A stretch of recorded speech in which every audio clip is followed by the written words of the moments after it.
how would you compare historical interventions which obviously US has had with recent conflicts, and are there any lessons which US has learned from its failed policies, if any? Well, geopolitically speaking, when there is no threat, there is no opportunity, and it is very much true in case of United States of America. And very rightly pointed out by Ms. Saadia that the very contestation of United States of America since the very inception of its independent sovereign nation, the policy of isolationism does provide United States of America, a kind of isolation from the center of power at that time, which was Europe.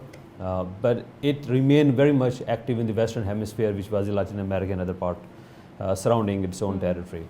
So it never remained militarily silent on those regions. Rather, it was for the first time in 1825 when United States actually, through Monroe Doctrine, declared that there is a possibility to engage with the Europe expansion towards the Western Hemisphere through military means. But those means were not due to the European-owned political landscapes and changes. They were unable to militarily move forward.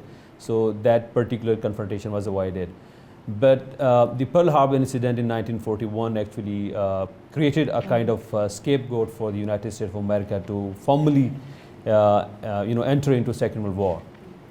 But even before that, when you see United States' global role in global politics, you have to understand the very DNA of United States of America.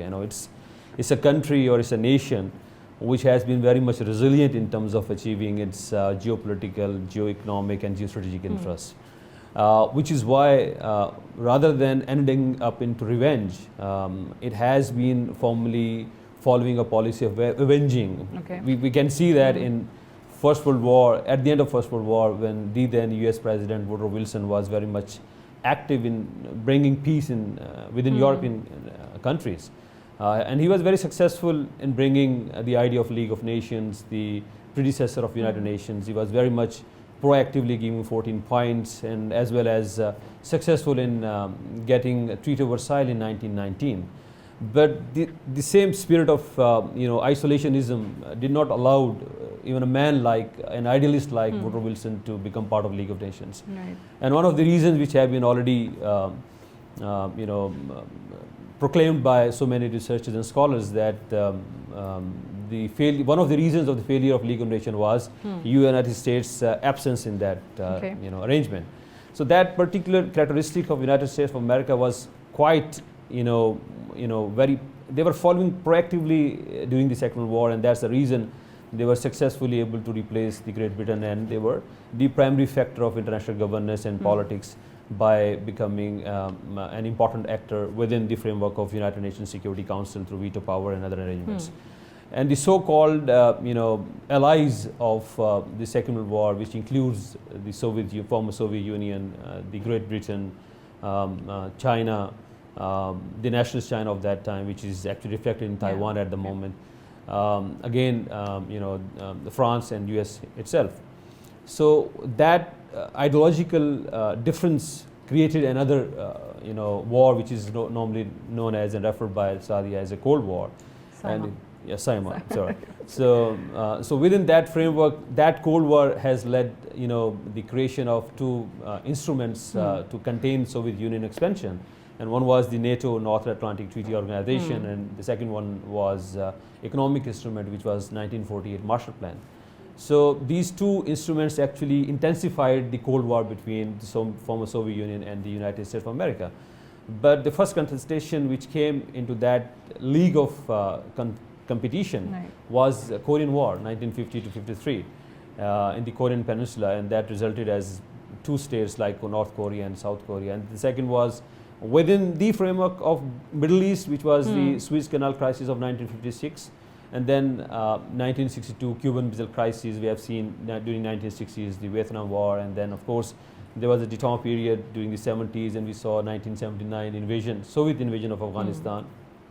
Whereas there could be many other opinions and perspectives whether it was invasion or not, because we know in international law invasion means you're illegally occupying a state, state's territory. But we have some evidences that indirect actually interventions or invasions. Yeah, exactly. It was a kind of mutual consent by the then communist regime of Afghanistan who invited the Soviet Union militarily, and they were on invitation there.